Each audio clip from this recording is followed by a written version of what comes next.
At dahil ito yung top 1 video natin ngayon, 1 year ago na to guys, pero tingnan nyo naman, umabot na ng 55,000 views yung video na to about sa Salveyo Barley Grass Powder Food Supplement. Ngayon, susubukan kong sagutin isa-isa yung mga tanong na nasa comment section doon sa previous video natin kay Salveyo. Hanggang ngayon nangunguna sa rating dito sa ating YouTube channel. Ang dami pa rin nga nababasa ko sa comment kung papaano daw ba yung tamang pag-take or pag-inom nito nga Salveyo Barley Grass Powder na to na sa trial pack. And also sasagutin din natin yung mga tanong na kung papaano malalaman kung ito ba ay original or fake na Salveyo Barley Grass Powder yung inyong nabili. Lagi nating tatandaan mga ma'am sir na katulad nito sa mga ganitong food supplement, so kailangan maingat tayo, mabusisi tayo, safety first, lalo na sa mga ganitong tinitake na mga food supplement. Dahil syempre, health natin yung nakasalalay dito. So first, papakita ko muna sa inyo ulit kung paano ko tinitake itong Salveyo Barley Grass Powder. Nag-prepare muna ako ng malamig na tubig dahil yan yung gagamitin natin. Before, warm water yung ginagamit ko. Pero sabi nga nila, mas effective kung cold water po yung gagamitin natin dito. And then, lagi nating tatandaan guys, mga mag-o-order nito online, na yung isa sa palatandaan na urig na Salveyo Barley Grass yung bibilhin ninyo or mabibili ninyo, may kasama itong scoop. Okay, so laging may kasama itong scoop. Meron kasing iba na wala raw scoop na kasama.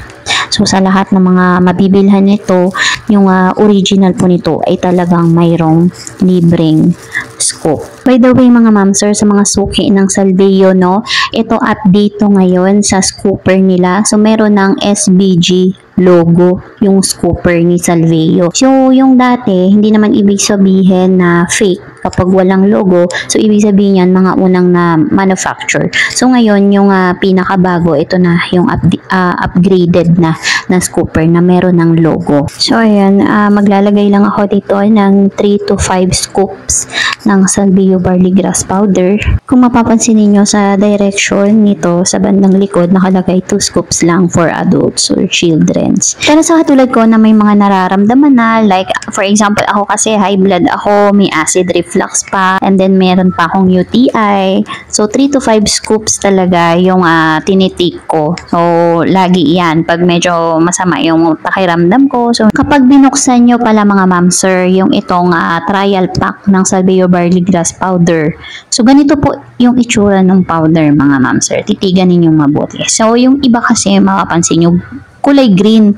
So ito medyo mapusyaw yung pagka-green niya, and then sobrang pino. 'Di ba? Yan yung pagkakaiba ng original sa fake. Then kapag binuksan nyo yung pakete nitong trial pack ng Salveyo, bubungad sa inyo yung parang amoy matcha. Ganon yung amoy ng original na Salveyo.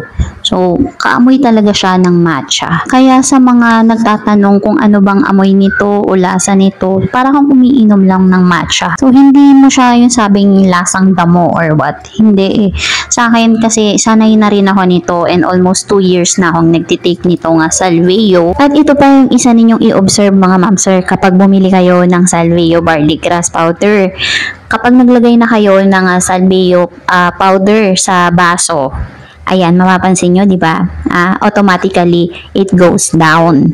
Ayan, kahit hindi mo muna haluin ng kutsara, ayan o, mapapansin mo. So, dyan mo mapapatunayan na siksik talaga itong si Salveyo. Full of vitamins and nutrients talaga. Ayan, kusa siyang nalalaglag. So, kapag ang nilagay ninyong powder ay hindi siya bumababa or parang ganon, nakalutang lang siya. So, ibig sabihin, puro chalk lang po yun. Peke po yung nabili ninyong Salveyo. And after nyan, make sure lang na nahalo nyo na ng mabuti.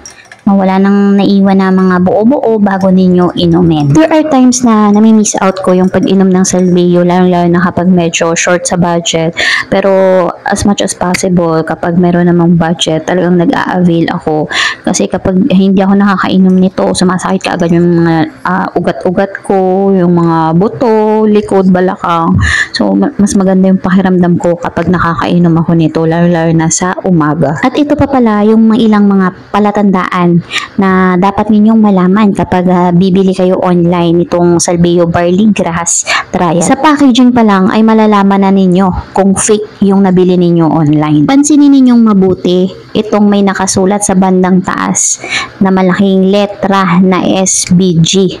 Kailangan po na makikita ninyo na medyo matingkad yung pinaka-outer line niya na letter, which is may pagka-gold, matingkad na pagka-gold na kumikintab talaga. Next naman na i-check ninyo itong logo sa bandang taas at itong may kulay dilaw dito sa bandang gitna.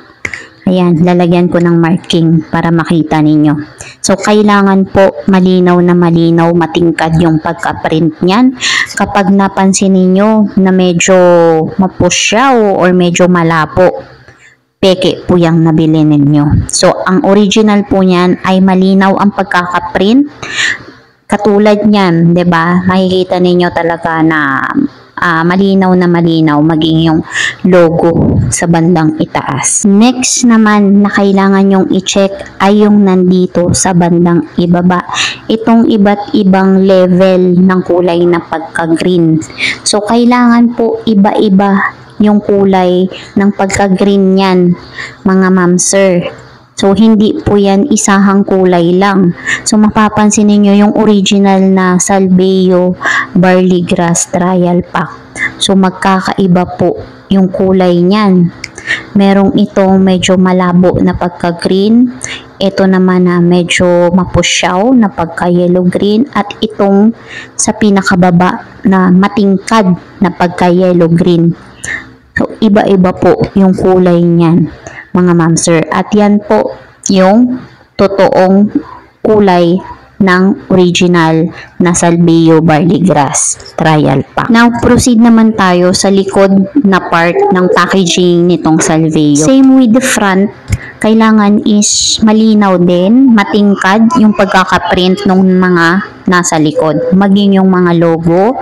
So, kailangan talaga is napakalinaw and naiintindihan, basang-basa yung mga nakasulat.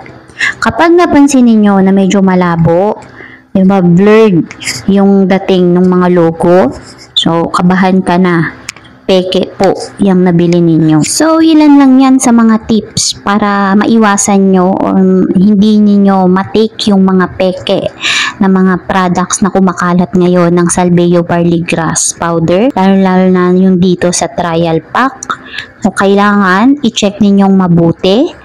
Now, makakatulong sa inyo yung mga tips na to para maiwasan ninyo yung mga fake na yan na kumakalat ngayon online. And ako kasi, kabisado ko na talaga sa amoy pa lang, sa lasa, sa itsura pa lang ng packaging, alam ko na yung original sa peke. Sa ilang taon ko nang nag-a-avail or umiinom nitong Salveyo. And to those naman na nagtatanong sa comment section kung saan ako nakaka-avail nitong legit na original, 100% original na Salveyo Barley Grass, meron po akong binibilhan sa Lazada. So, dealer talaga siya ng Salveyo and meron siyang license. And para naman doon sa mga ayaw sa online mag-avail, gustong yung talagang pupunta mismo sa store, meron sila, pero ang alam ko lang is dito sa Cavite, bandang General Trias. So, ito yung kanilang office. Pwede kayong mag-avail dyan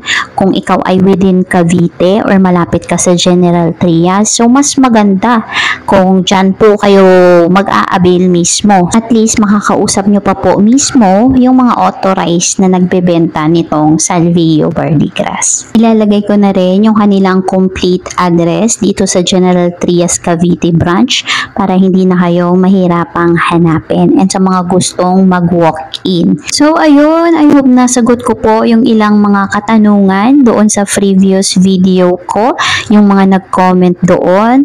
I hope po nakatulong sa inyo yung update natin ngayong 2025 about dito kay Salveyo Barley Grass Trial Pack. So, ayan. If you think na nakatulong, please like and subscribe at i-hit nyo na rin po yung ating notification bell para lagi po kayong updated sa aking mga bagong video. So, yun lang mga ma'am sir. Have a nice day. Thank you for watching and see you on my next video. Bye po!